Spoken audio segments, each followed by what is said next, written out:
நீங்கள் பார்த்துக் கொண்டிருப்பது உங்கள் விஜய்.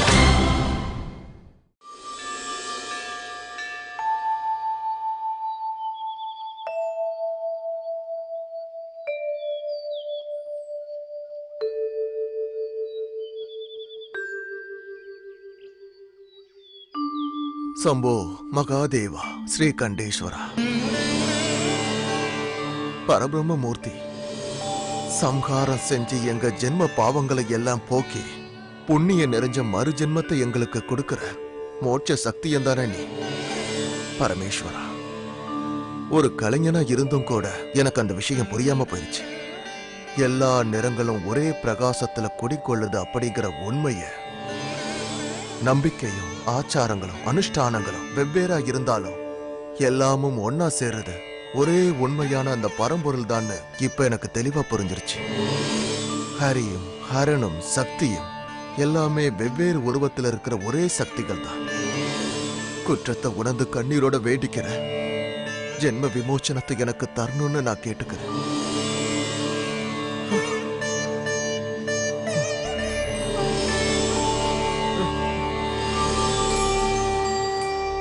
சம்போ மகாதேவா.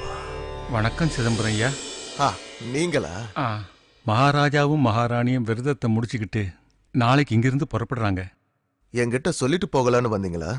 குழந்தைக்கு மணிமாலை செஞ்சு கொடுத்தீங்களே, அதுக்கு நன்றி சொல்றதுக்காகவும் தான். நீங்க செஞ்சு கொடுத்த மணிமாலையில சிவன் விஷ்ணு 2 பேருடைய அனுகிரகம் இருக்கிறதா எங்களுக்கு ஒரு நம்பிக்கை வந்திருக்கு. அதப்படி? முத்திரையில ஒரு பக்கத்துல உமா மகேஸ்வரியோட உருவமும் இன்னொரு பக்கத்துல மகாவிஷ்ணுவோட உருவத்தையும் பதிச்சு என்னுடைய ஆசையை பூர்த்தி பண்ணிருக்கீங்க. இல்லையே, உமா மகேஸ்வரி உருவம் இல்லாத மகாவிஷ்ணுவோட உருவத்தை நான் இதுல பதிக்கல. அதுல இருந்ததே.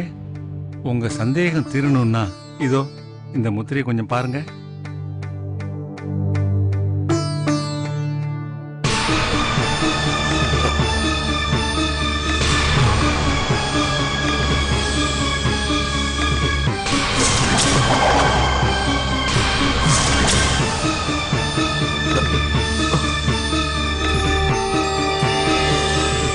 நீலகண்டேஸ்வரா, ஹரியும் ஹரனும் ஒண்ணுதான் திரும்பவும் எனக்கு புரிய வச்சிருக்கீங்க. சர்வேஸ்வரா, பூர்ண அனுகிரகம் தந்து என்ன காப்பாத்து, என்ன காப்பாத்து. விஸ்வநாதம் ஜகநாதநாதம் சதானந்தபாஜம்.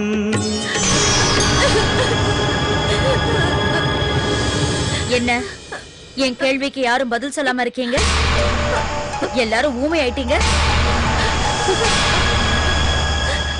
ஒரே தப்ப பண்ண 2 பேர்ல ஒருத்தருக்கு தண்டனையும் இன்னொருத்தருக்கு மன்னிப்பையும் கொடுக்கறது நீதி இல்ல. நீங்க இப்படி வியாக்கியானம் பேசினா எனக்கு சுத்தமா புரியாது. என்ன பண்ணணும்னு தெளிவா சொல்லுங்க. தப்பு பண்ண ராதாகிருஷ்ணனை வீட்டை விட்டு விரட்டிட்ட. அதே தப்ப தானே ரேணுகாவும் பண்ணிருக்கா. அந்த கேடுகட்டவன் செஞ்ச தப்புக்கு என் பொண்ணு எதுக்கு தண்டனை அனுபவிக்கணும்? ஒரு பொண்ணோட சம்மதம் இல்லாம எந்த ஒரு ஆம்பளையும் அவளை தொட முடியாது. இப்ப நீங்க என்ன சொல்ல வரீங்க? ரேணுகாவோட சம்மதத்தோட தான் ராதாகிருஷ்ணா அவ அறையில இருந்தான்னு சொல்ல வரீங்களா? நீ இல்லாத நேரத்துல இவ அறைக்கு போறதுக்கு ராதாகிருஷ்ணனுக்கு இவளே வாய்ப்பு கொடுத்திருக்கா. என் பொண்ணு ஒண்ணும் மோசமானவ இல்ல. உங்க துணை இல்லாமலேயே உங்க பொண்ணு இத செய்வான்னு எனக்கு ரொம்ப நல்லா தெரியும். உங்க பொண்ண நீங்க அப்படி வளர்த்திருக்கீங்க. மகேஸ்வரி அம்மா, உங்களுக்கு கிடைச்ச வாய்ப்பை பயன்படுத்தி எங்களை பழி வாங்குறீங்களா? நீதியும் நியாயமும் எல்லாருக்கும் ஒரே மாதிரி இருக்கணுங்கிறது எப்படி பழி வாங்குறதாகும்? இந்த பொண்ணு அரண்மனைக்கு விருந்தாளியா வந்திருக்கான்ற முறையில ரேணுகாவை இந்த ஒரு தடவை மன்னிச்சு விடுறதுக்கு வாய்ப்பு இருக்கு இல்லையா? அப்படி வேணும்னே தப்பு பண்ணவள நாம எதுக்காக மன்னிக்கணும்? தண்டிச்சே ஆகணும். இப்பவே இவளை இங்க இருந்து விரட்டணும். ராதா வந்து என் பொண்ணோட அறையில படுத்து தூங்குனது அத்தனை பெரிய குற்றமா? அவ ஒரு புத்தி சுவாதீனம் இல்லாதவ. அவங்க தப்பு பண்ணலங்கிறதுக்கு என்ன ஆதாரம்? ராதாவால என் பொண்ணுக்கு எந்த களங்கமும் ஏற்பட்டிருக்காது. அது எனக்கு நல்லா தெரியும். அதை நிரூபிக்க முடியுமா? அது எப்படி? களங்கம் இல்லாதவங்கன்னு நிரூபிக்க பெண்களுக்கு புராண காலத்துல அக்னி பிரவேசம் ஒண்ணு இருந்ததில்ல? மல்லிகாவை செய்ய சொன்னீங்களே, அதுதான். ரேணுகா மேல யாருக்கும் எந்த சந்தேகமும் இல்லைன்னா அவளையும் நெருப்புல இறங்க சொல்லலாம். அப்ப உண்மை என்னன்னு எல்லாருக்கும் தெரிஞ்சிடும். என் பொண்ணு நெருப்புல இறங்கணுமா? இறங்கியே தீரணும். பரிசுத்தமான ரேணுகா ஒரு சேதமும் இல்லாம நெருப்புல இருந்து வெளியில வரும். பிரபாவதிக்கு அதனால பெருமை தானே. ஒழுக்கத்தோட வாழ்ந்துகிட்டு இருக்கிற ஒரு பொண்ணோட அம்மான்னு. மல்லிகாக்கு நடந்த மாதிரியே நீங்க முடிவு பண்ற மறுநாளே ரேணுகாவோட அக்னி பிரவேசம் நடக்கணும். அதாவது நாளைக்கு. வேண்டாம் மகாராஜா, என் பொண்ண நெருப்புல இறங்க சொல்லாதீங்க. அதுக்கப்புறம் என் பொண்ணு எனக்கு கிடைக்க மாட்டான்.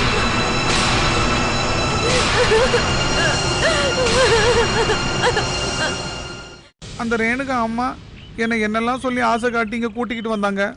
இங்கே வந்தால் எதுக்கும் குறைச்சல் இல்லைன்னு சொன்னாங்க. கேள்வி கேட்கறதுக்கு யாரும் இல்லை. நீ எவ்வளோ சாப்பிட நினச்சாலும் அவ்வளோ சாப்பிட்டுக்கலாம். உனக்கு என்னெல்லாம் விருப்பமோ அதெல்லாம் செய்யலாம்.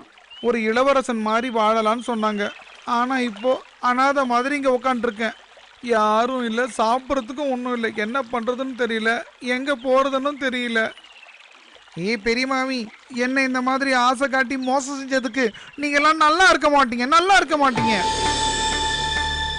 ஆமாம், மல்லிகை மகாராணி அறைக்கு போன என்ன ரேணுவோட அறைக்கு கூட்டிட்டு போனது யாரு? அதிசயமா இருக்கு. எது எப்படியோ என்னோட முறை பொண்ணு பக்கத்துல ரொம்ப நேரம் தூங்குனல்ல.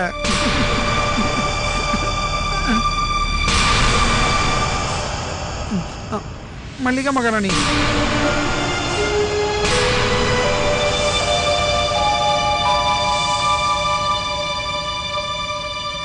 உங்களுக்கு நடந்த விஷயம்லாம் தெரியுமா? என்ன விஷயம்? நான் அரண்மனையிலேருந்து வெளியே வந்துட்டேன். நான் வெளியே வரல, அவங்களாம் அடித்து அனுப்பிட்டாங்க. சின்ன மகாராஜாவும் அந்த மாமாவும் அந்த மாமியும் கூட சேர்ந்து. என்ன விஷயம் சொல்லு. இப்படி கிட்ட வாங்களேன். வேண்டாம், நீ அப்படியே சொன்னா போதும், எனக்கு கேட்கும். அந்த பெரிய மாமா இருக்கார்ல, கேவலமானவர். அந்த மாதிரி எல்லாம் சொல்லக்கூடாது. பின்ன எப்படி சொல்லணும்? கௌரவமானவர்னா. கொஞ்சமாவது மனசாட்சி இருந்ததுன்னா என் கையில மயக்கப்பொடியை கொடுத்துட்டு அதை உங்க மேல போட்டு உங்களை மயக்கமடைய வச்சு உங்க கூட தூங்க சொல்லுவாரா? பெரிய மாமா அப்படி சொன்னாரா? சொன்னது மட்டும் இல்ல, என்ன அப்படி செய்யவும் சொன்னாரு அவரு. எப்போ? இதெல்லாம் எனக்கு தெரியாதே. உங்களுக்கு எப்படி தெரியும்? நான் உங்க அறைக்கு போறேன்னு நினைச்சுக்கிட்டு நான் ரேணுவோட அறைக்கு தெரியாம போயிட்டேன். அங்க படுத்து நிம்மதியா தூங்கவும் செஞ்சேன்.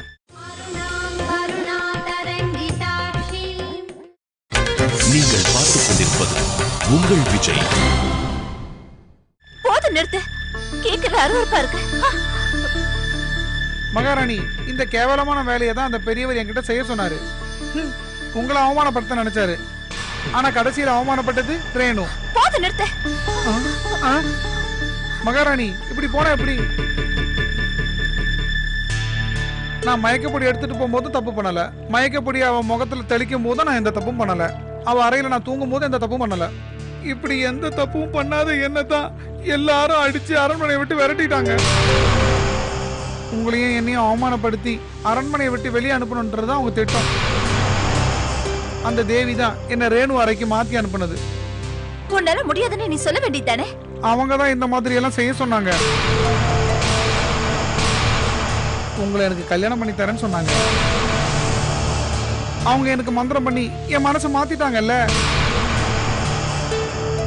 தேவியோட பக்தியான உங்ககிட்ட தப்பா நடந்துக்க யாராலையும் முடியாது மகாராணி.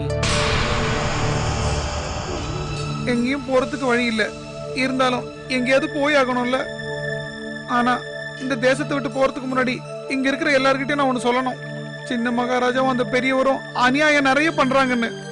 என்னை வச்சு அவங்க செஞ்ச காரியத்தை எல்லாம் நான் எல்லார்கிட்டயும் சொல்லிடுவேன். அதுக்கப்புறம் தான் இந்த ஊரை விட்டே போவேன். நான் வர மகாராணி. அம்மா தேவி, ராதாகிருஷ்ணா, நில்லு.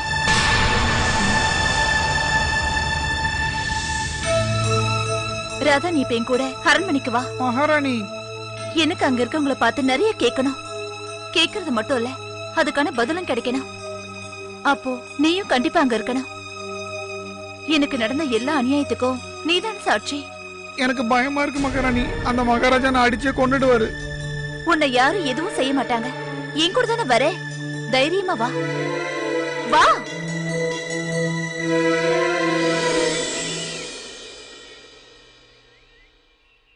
வா.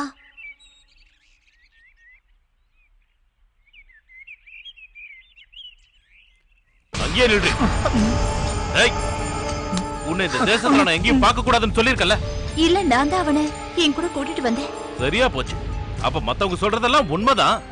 ராதாவை பார்க்காம உன்னால வாழ முடியாதுல்ல? என்ன சொல்றீங்க? ஏய், அப்புறம் எதுக்குடி நான் வீட்டை விட்டு வெளியே அமிச்சவன நீ கூட்டிட்டு வந்திருக்க? என்னை விட உனக்கு அதிகாரம் அதிகமா இருக்கா? ரேணுகா அறைக்கு ஏன் போனேங்கிற விஷயத்த ராதாகிருஷ்ணன் தெளிவா என்கிட்ட சொல்லிட்டான். இவன் மேல எந்த தப்பும் இல்லைன்னு தெரிஞ்சதுக்கு அப்புறம் தான் நான் இங்க கூட்டிட்டு வந்தேன். மல்லிகா மகாராணி மட்டும் இங்க என்ன கூட்டிக்கிட்டு வரலனா நான் இந்த ஊர்ல இருக்கிற எல்லார்கிட்டயும் உண்மையை சொல்லியிருப்பேன். அந்த பெரியவர் என்கிட்ட மயக்கப்பொடியை கொடுத்து ரேணுகா அறையில இருந்த விஷயத்த எல்லாரும் மதிக்கிற பெரிய மாமாவோட மானம் போக கூடாதுங்கிறதுக்காக தான் நான் ராதாவை இங்க கூட்டிட்டு வந்தேங்க. ரேணுகா அறைக்கு போனதை தவிர அவ மனசார வேற எந்த தப்புமே பண்ணலன்னு என்கிட்ட சத்தியம் பண்ணி சொல்றான். ஆனா உன் மகேஸ்வரி அம்மா அப்படி சொல்லலையே. ரேணுகா களங்கம் இல்லாதவன் நிரூபிக்க அவளை அக்னி பிரவேசம் பண்ண சொல்றாங்க. வேண்டாங்க, அப்படி பண்ண வேண்டாம். எனக்கு நடந்த கொடுமை வேற யாருக்கும் நடக்க வேண்டாம். ஒன்னே ஒண்ணு கேட்டுக்கிறேன். ராதாகிருஷ்ணன் செஞ்சது தப்பா இருந்தாலும் அது அவனுக்கு தெரியாம நடந்துச்சு. அந்த விஷயத்தை கூட யாரும் சொல்லிதான் செஞ்சிருக்கான். யார் மேலேயும் இருக்கு கோபத்தால இந்த அப்பாவை தண்டிச்சிடாதீங்க.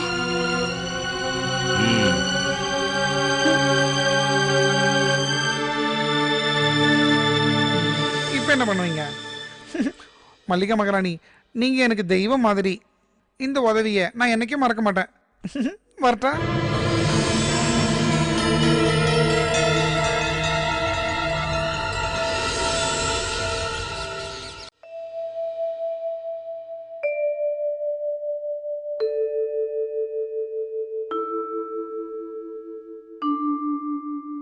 மல்லிகா, எவ்வளவு கஷ்டங்களை அனுபவிக்கிறியே. போன ஜென்மத்துல அப்படி என்னமா பெரிய பாவம் பண்ண? தேவியோட அருள் உனக்கு இருக்கிறதுனால எந்த ஒரு ஆபத்தும் உனக்கு வராது.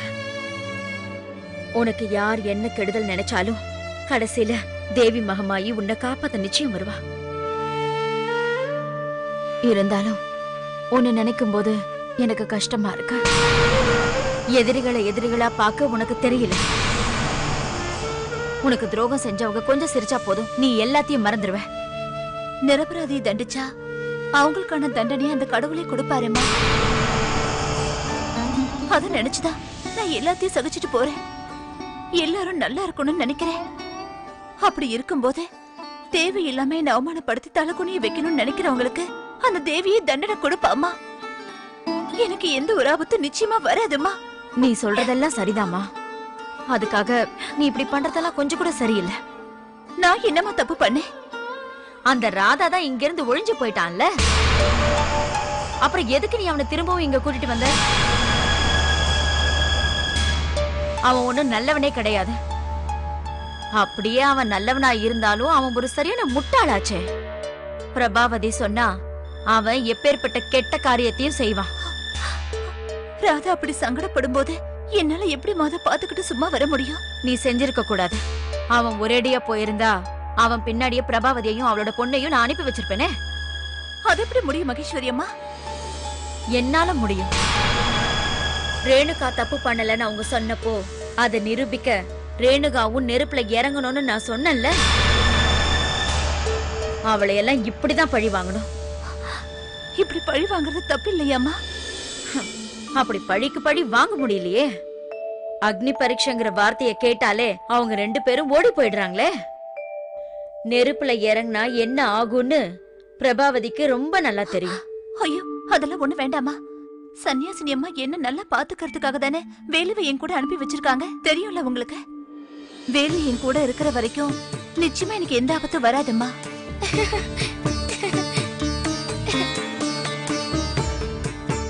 என் மேல அன்பா இருக்கவங்கள நான் காப்பாத்தியே தீருவேன்.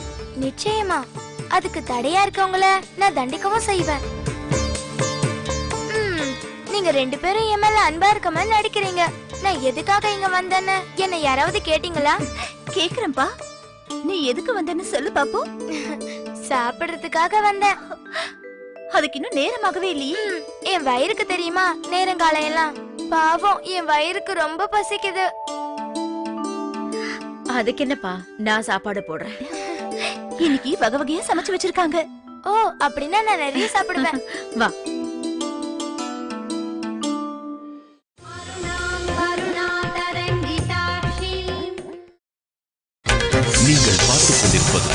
உங்கள் விஜய்.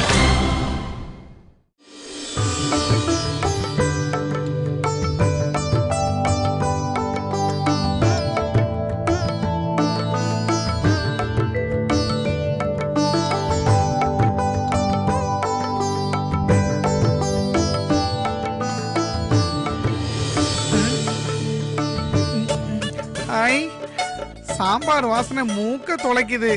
ஐயோ, பார்த்த உடனே எனக்கு பசி எடுக்குது. இத பார்த்த உடனே ஒரு 10 நாளைக்கு சாப்பாடு சேர்த்து சாப்பிடணும் போல இருக்கு. எனக்கே பசி பயங்கரமா எடுக்குது. நேரம் ஆறதுக்கு முன்னாடி எப்படி சாப்பாடு கேட்கறதுன்னு தயங்கி இருந்தேன். அதுக்குள்ள மல்லிகா மகாராணி என்னோட பசி அறிஞ்சு எல்லா விதமான உணவோட தயாரா இருக்காங்க. இனி நேரத்தை வீணாக்காம சாப்பிட வேண்டியதான். இது உனக்காக ஒண்ணு தயார் பண்ணி வைக்கல. ராதா, இன்னைக்கு வெள்ளிக்கிழமை தானே, சாப்பாடு சமைச்சு தேவிக்கு படைக்கிறதுக்கு காத்துக்கிட்டு இருக்கா. அது கூட தேவி வந்து இங்க சாப்பிட போறது இல்லையே. அது ஒரு வேண்டுதல்.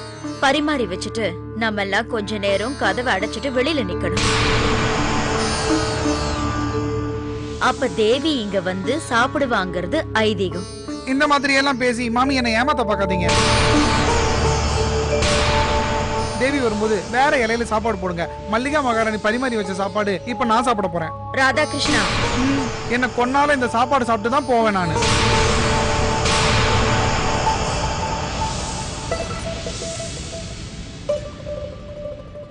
சரி, வந்து நீ சாப்பிட.